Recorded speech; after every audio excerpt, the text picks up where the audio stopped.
फरुज व फहजुर, गंदगी से दूर रहो।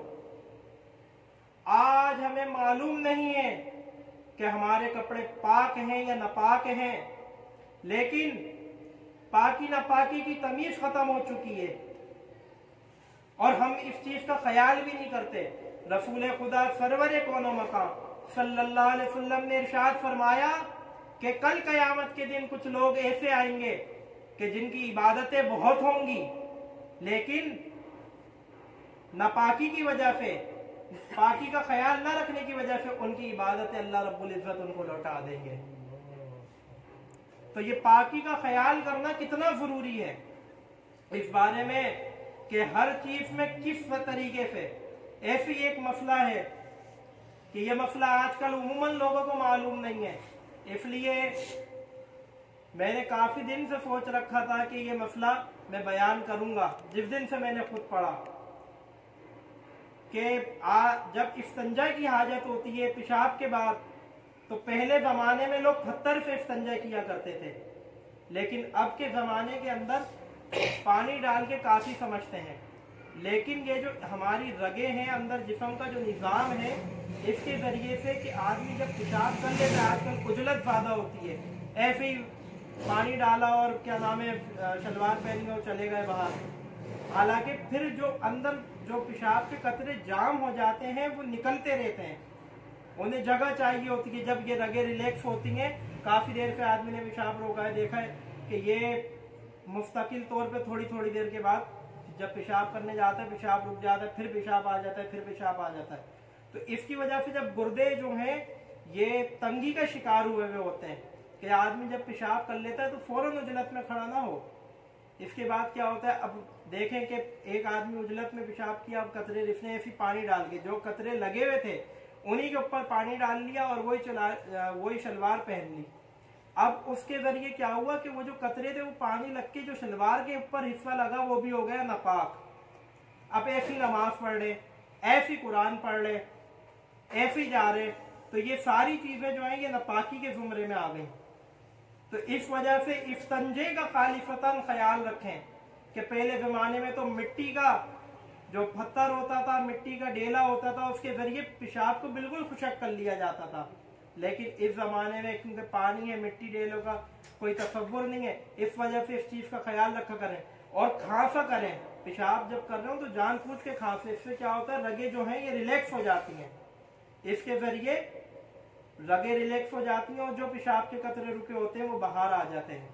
और टिश्यू पेपर का इस्तेमाल इस्तिंजा में करें लाजमी तौर पर, कि टिश्यू पेपर जो हो उसके बाद जब खुशक कर लें पेशाब के कतरों को, फिर पानी डालें, उसके बाद फिर शलवार पहने। इस तरीके से और दीगर चीजों में, कहीं बाइक पे जा रहे, कहीं पानी पड़ा है, कहीं गंदगी लग गई, गटर का पानी आजकल जगह जगह हमारे मुल्क में सीवरेज की प्रॉब्लम है, गटर का पानी लग गया, तो जब तक इंसान का जिस्म पाक नहीं होगा उसकी रूह पाक नहीं हो सकती। पहले रंग जिस्म पे जमता है, उसके बाद फिर रूह के अंदर दाखिल होता है।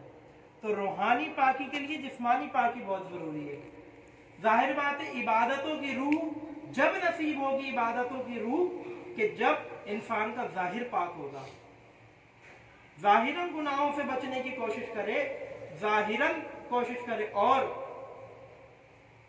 जब जाहिरन गुनाहों से बचने की कोशिश करेगा तो अल्लाह ताला उसको बातिनन गुनाहों से बचा लेंगे।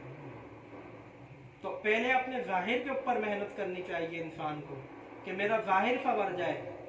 कि एक आदमी उमूमन इम्तिहानात में एक आदमी चीटिंग करता है, नकल करता है, और एक आदमी को याद होता है। अब जो याद करने वाला बंदा होता है वो चीटिंग करने वाला कहीं ना कहीं आसपास उसके आ ही जाता है। तो हमें भी चाहिए कि हम सुलहा की, औलिया की नकल करें। एक ना एक दिन ऐसा आएगा कि असल हो ही जाएगा। कल कयामत के दिन हजरत मूसा अलैहिस्सलाम का हुलिया बनाकर 70,000 के करीब जादूगर आए। रब्बुल इज्जत ने उन सबको मुसलमान होने की तौफीक अता फरमा दी, ईमान अता फरमा दिया। वजह अल्लाह ने फरमाया कि मेरे कलीम का हुलिया बनाकर आया है, मेरे कलीम का हुलिया बनाकर आया है। इस वजह से इन सबको मैं ईमान की दौलत से सरफराज करता हूँ। वो सारे हजरत मूसा पर ईमान ले आए और वो कलीम का हुलिया बनाकर आए थे, लेकिन जिन्होंने प्यारे हबीब सल्लल्लाहु अलैहि वसल्लम को हुलिया बनाया होगा। आप अलैहिस्सलाम की नकल की होगी। पहले नकल फिर असल। पहले नकल करें, कोशिश करें कि आप सल्लल्लाहु अलैहि वसल्लम की नकल कर सकें। आपकी तबा के लिए आपकी नकल पढ़ेंगे तो हम देखेंगे कि क्या क्या चीजें। अच्छा, रसूलुल्लाह सल्लल्लाहु अलैहि वसल्लम खाना ऐसे खाते थे, मैं भी इस तरीके से कोशिश करूं। आप अलैहिस्सलाम क़ज़ाए हाजत के लिए ये हुक्म दिया, मैं इस तरीके से करूं। आपने पानी पीने के लिए ये हुक्म दिया, मैं इस तरीके से करूं। आप इमामा शरीफ ऐसे लगाते थे, आप अलैहिस्सलाम लिबास ऐसा पहनते थे, आप अलैहिस्सलाम ऐसे चला करते थे, आप अलैहिस्सलाम ऐसे जाया करते थे, ऐसे आया करते थे। जब आदमी सुन्नतों को अपना लेगा तो अल्लाह रब्बुल इज्जत इस पर खास फजल फरमा देंगे। वजह यह है कि उधर कलीम का हुलिया बनाने पर 70,000 जादूगर जो मूसा के मुकाबले में आए सबको बख्श दिया। और फिर तो ये है ही लाडली उम्मत। तो इंसान को चाहिए कि अपनी पाकी का खास तौर पर ख्याल रखे। क्या नबी इस्लाम ने इरशाद फरमाया, तुहूर शत्रुल ईमान, कि तहारत जो है, पाकी, ये ईमान का हिस्सा है। और जब पाकी नहीं होगी जिस्म में तो रूह में कहां से पाकी होगी। इबादत भी ना पाकी की हालत में जब की जाए कि आदमी को पता ही ना चले कि मेरे कपड़े पाक हैं या ना पाक। हालांकि अल्लाह ने हर एक को मुकल्लफ बनाया इस चीज का कि उसे पता चल जाता है कि मेरे कपड़े पाक हैं या ना पाक हैं। इस चीज का बड़ा ख्याल रखें। और ये जो मसला मैंने आपको समझाया इसका भी बड़ा ध्यान रखिएगा।